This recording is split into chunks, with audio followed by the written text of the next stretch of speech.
बिस्मिल्लाहिर्रहमानिर्रहीम। 10th के students, आज हमने आगे करना है। साल्ट का हमने पढ़ लिया था, लेकिन अभी कुछ रहता है इसका, कुछ बैलेंसिंग और आपकी सेल्फ एक्सरसाइज जो है इसको आज हम कर लेते हैं।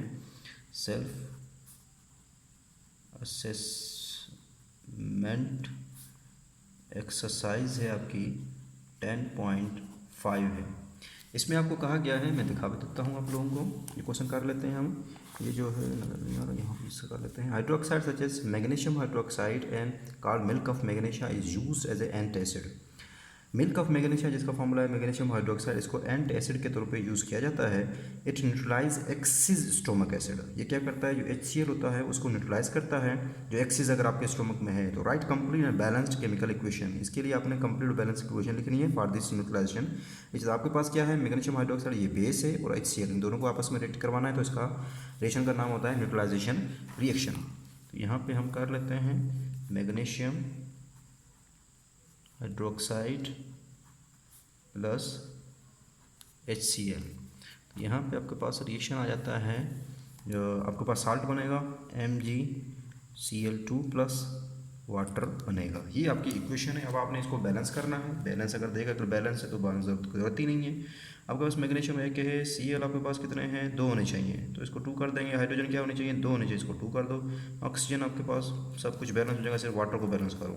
तो यहाँ पे आपके पास आ जाएगा MgOH का whole twice plus HCl equal to MgCl2 plus 2H2O। यहाँ पे भी अच्छा, इसको भी 2 कर लेंगे, तो आपके पास आ जाएगा MgOH का होल ट्वाइस प्लस 2H। पहले आप इसको 2HCl कर लेते हैं, चलो कर लिया है MgCl2 प्लस 2H2। अब आप देखें इक्वेशन बैलेंस है। मैग्नीशियम में 1, इधर भी मैग्नीशियम 1, इधर आपके पास Cl कितने हैं, 2, इधर Cl कितने हैं, 2 हैं, इधर हाइड्रोजन 4 हैं, इधर देखो ये 2 हाइड्रोजन और ये 2 हाइड्रोजन, कितनी हो गई, 4 हो गई। ऑक्सीजन आपके पास इधर 2 हैं, इधर ऑक्सीजन आपके पास कितनी है, तो इक्वेशन बैलेंस हो गई।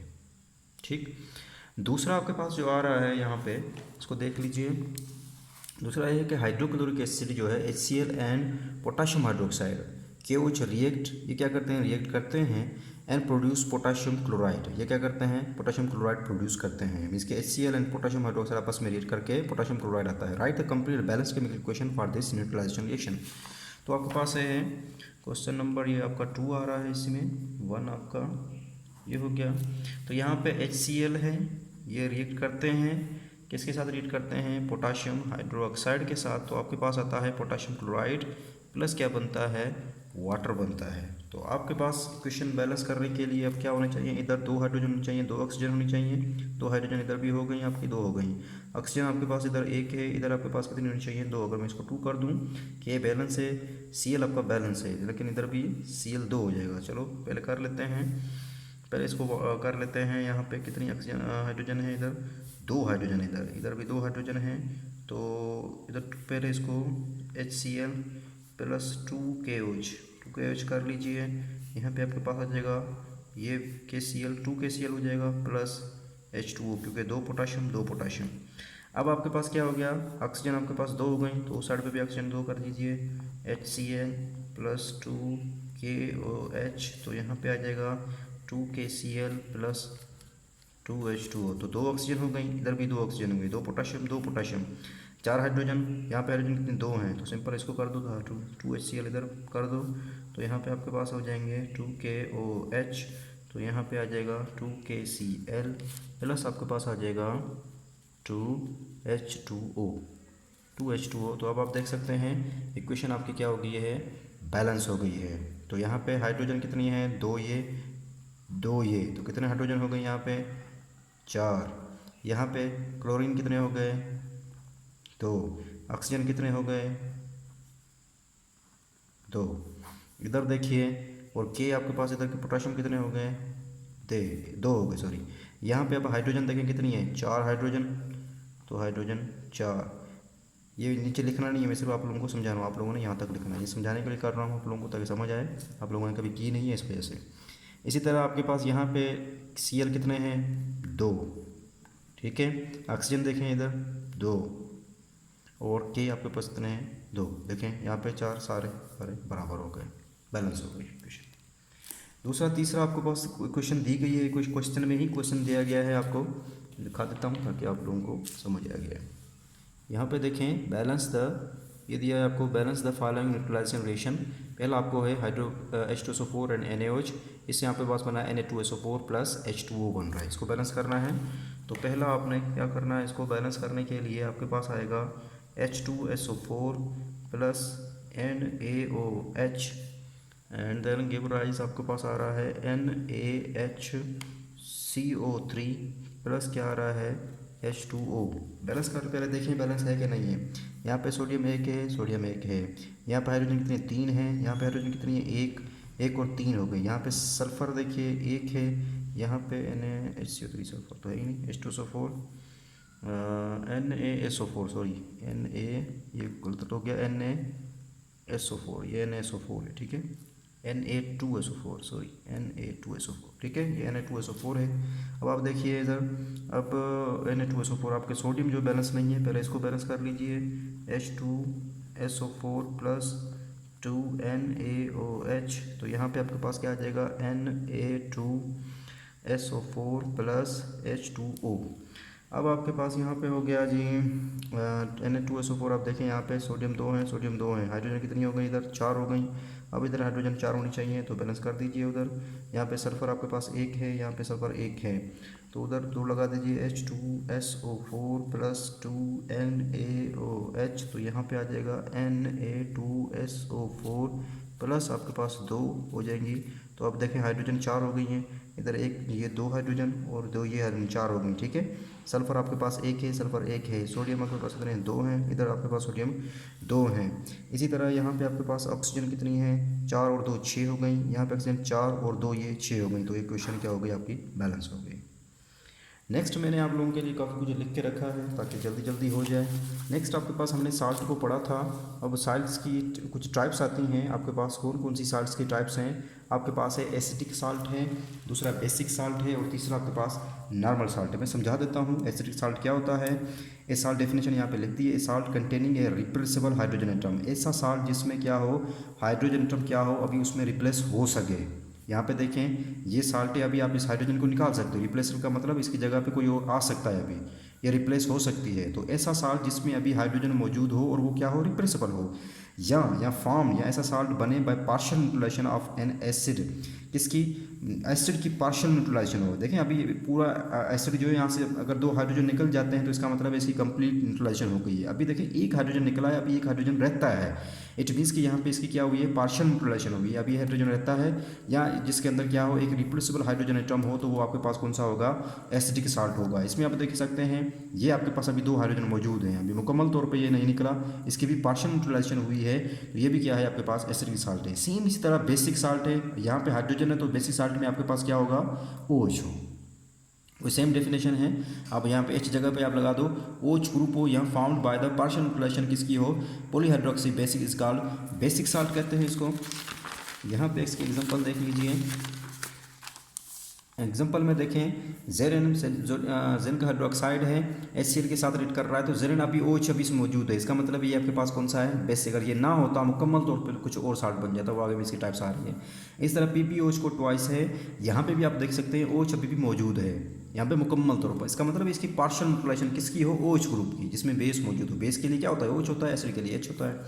नॉर्मल साल्ट मुकम्मल तौर पर क्या हो जाए न्यूट्रलाइज हो जाए, salt which is formed by the complete neutralization of an acid, acid की क्या हो जाए मुकम्मल तौर पर न्यूट्रलाइजेशन हो जाए, इसको हम क्या कहते हैं नॉर्मल साल्ट कहते हैं। अब यहाँ पे देखें H2CO3 NaOH, तो यहाँ पे आपके पास क्या आ रहा था NaHCO3 प्लस H2, अभी ये कौन सा एसिडिक साल्ट है, दोबारा इसकी न्यूट्रलाइजेशन करवाओ NaHCO3 प्लस NaOH के साथ करवाओ, तो यहाँ पे देखें हाइड्रोजन निकल गई, अब मुकम्मल तौर पर कहीं आपको हाइड्रोजन नजर नहीं आ रही, तो ये आपके पास कौन सा है नॉर्मल साल्ट है। So for example neutralization we have, अब इसकी न्यूट्रलाइजेशन क्या आपके लिए ये H2CO3 को आप न्यूट्रलाइजेशन करना चाह रहे हो, आपको कितने NaOH चाहिए, दो NaOH चाहिए, मुकम्मल करवाना चाह रहे हो तो H2 NaOH चाहिए, तो Na2CO3 प्लस 2 H2O बन जाएंगे।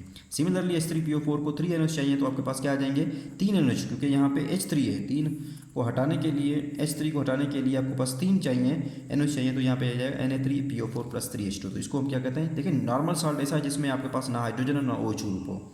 अगर कहीं आपके पास OH आ रहा है तो आपके पास बेसिक साल्ट है, अगर इसी जगह पर आपको H आ जाता है कहीं देख रहे हो तो आपके पास क्या है एसिडिक साल्ट है। तो ये इसकी क्या हो गई, डेफिनेशन हो गई।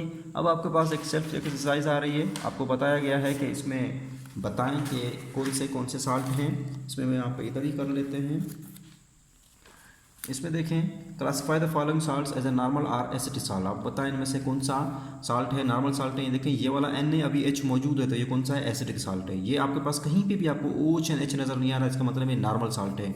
पहला ए जो है ये आपके पास एसिडिक साल्ट है, बी जो है आपके पास नॉर्मल साल्ट है, फिर ये आपके देखें एच मौजूद, इसका मतलब ये एसिडिक साल्ट है। फिर डी देखें, इसमें कहीं एच एन ओ एच नज़र नहीं आ रहा, तो ये कौन सा है, नॉर्मल साल्ट। तो ए आपके पास एसिडिक साल्ट, फिर आपके पास नॉर्मल साल्ट, फिर आपके पास एसिडिक साल्ट, फिर आपके पास कौन सा आता है, डी नॉर्मल साल्ट आता है। Method for making salt, salts को बनाने के लिए कौन कौन से तरीके आप इस्तेमाल कर सकते हो। साल्ट्स को बनाने के लिए 5 तरीके यहाँ पे दिए हैं। जब भी याद रखो एसिड और बेस आपस में रिएक्ट करेंगे तो हमेशा क्या बनेगा, साल्ट और वाटर। देखिए HCl एसिड है, NaC आप कर चुके हो, NaClNH2O। जब भी एसिड और मेटल ऑक्साइड आपस में रिएक्ट करेंगे तो क्या बनेगा, साल्ट एंड वाटर। देखिए ये एसिड हो गया, मेटल ऑक्साइड, ये कॉपर मेटल है और इसका ऑक्साइड जब रिएक्ट करेंगे तो आपके पास COSO4+H2 साल्ट और वाटर बनेंगे। जब भी कोई एसिड या मेटल आपस में रिएक्ट करेंगे तो साल्ट एंड हाइड्रोजन बनेंगी। मीन्स के HCl किसके साथ रिएक्ट करेगा, मैग्नीशियम। मीन्स के कोई मेटल हो तो आपके पास क्या बनेगा, साल्ट प्लस हाइड्रोजन बनेगी। इस तरह जब भी कोई acid and metal carbonates react करेंगे तो आपके पास क्या होगा, मेटल कार्बोनेट, मीन्स के मेटल कार्बोनेट हो गए। तभी आपके पास क्या आएगा, तब आपके पास salt plus carbon dioxide plus water बनेंगे, ये याद रखिएगा। उधर आपके पास हाइड्रोजन गैस इवॉल्व हुई है। तीसरे पे एसिड और मेटल आपस में रिएक्ट करेंगे तो साल्ट बनेगा प्लस हाइड्रोजन गैस क्या करेगी, इवॉल्व होगी। चौथे में आपके पास क्या होता है, एसिड मेटल कार्बोनेट्स, एसिड हो गए और मेटल कार्बोनेट्स हो गए, एसिड हो गए मेटल कार्बोनेट, तो आपके पास क्या आएगा, salt carbon dioxide plus water आएगा। तीसरा आपके पास साल्ट साल्ट आपस में रिएक्ट करेंगे तो साल्ट प्लस साल्ट बनेंगे, साल्ट साल्ट रिएक्ट करेंगे तो साल्ट साल्ट ही बनेंगे। तो आगे आपके पास लास्ट टॉपिक आ रहा है यूजेस ऑफ साल्ट। साल्ट्स के यूजेस क्या हैं। इस साल्ट के यूजेस के लिए आपने देखा होगा बहुत सारी जो फूड्स हैं, जो आजकल फूड्स आ रहे हैं उसके ऊपर नमक छिड़क देते हैं ताकि उसको फूड को क्या किया जाए, स्पॉइलिंग से बचाया जाए, मीन्स के ख़राब से बचाया जाए, और इसको स्टोर किया जाए फॉर लेटर यूज़ के लिए, बाद के इस्तेमाल के लिए इसको स्टोर किया जाता है। बहुत पहले जो तरीका था उसके लिए जो फूड को प्रिजर्व किया जाता था, मीन्स के जो ड्राइंग फ्रूट्स हो गए या वेजिटेबल्स, फूड्स को ड्राई करने के लिए, या वेजिटेबल को जो ड्राई फ्रूट्स हो गए या वेजिटेबल्स इनको जो प्रिजर्व किया जाता था, किस तरीके से किया जाता था, साल्टिंग की जाती थी या उसके लिए क्या की जाती थी, बॉयलिंग की जाती थी। आजकल का क्या किया जाता है, आजकल जो तरीके हैं फॉर प्रिजर्विंग फूड, फूड को प्रिजर्व करने के लिए उसमें क्या है, एडिशन ऑफ उसको, उसमें प्रिजर्वेटिव्स को ऐड किया जाता है। प्रिजर्वेटिव का मतलब वो प्रिजर्व करते हैं, बचाते हैं। अब ये प्रिजर्वेटिव को ऐड क्यों किया जाता है, ताकि बहुत सारे जो आपके फूड में अंदर जो केमिकल प्रोसेस होते हैं या जो बहुत सारे जो फिज़िकल जो आपके पास फिज़िकल या केमिकल प्रोसेस होते हैं, फिज़िकल हो गए या केमिकल प्रोसेस हो गए, अगर ये फिज़िकल फूड के अंदर केमिकल या फिज़िकल प्रोसेस होंगे तो फूड आपका क्या हो जाएगा, ख़राब हो जाएगा। अगर आप उसमें प्रिजर्वेटिव यूज़ करते हो तो वो क्या करेगा, उसको इनहिबिट करेगा। इनहिबिट का मतलब स्पॉइलेज से उसको रोकेगा, स्पॉइलेज का मतलब ख़राब होने से फूड को रोकेगा। बहुत सारे फूड है एक जगह पे देखें उसको बनाया जाता है, एक वन लोकेशन, एक जगह पे उसको बनाया जाता है and then sent across the country और इवन ओवरसीज़, कंट्री या बाहर भी उसको क्या कर दिया जाता है, भेज दिया जाता है।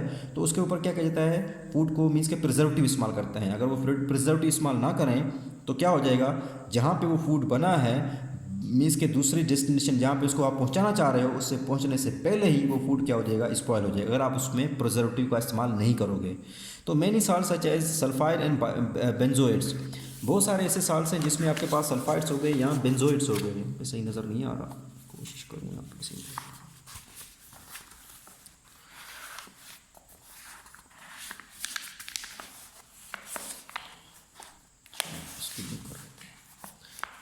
ठीक है ना, बहुत सारे ऐसे साल्ट्स हैं जिसमें आपके पास सल्फाइड्स हो गए, बेंजोइड्स हो गए, जिसमें आप क्या यूज़ करते हो, सल्फाइड्स और बेंजोइड्स को यूज़ करते हो। इनको भी फूड में इस्तेमाल किया जाता है, किसके लिए, फॉर थाउजेंड्स ऑफ ईयर्स के लिए, सालों के लिए इसको हम फूड के लिए इस्तेमाल करते हैं। यहाँ तक आपका चैप्टर नंबर ख़त्म हो गया ये वाला। अल्लाह हाफ़िज़।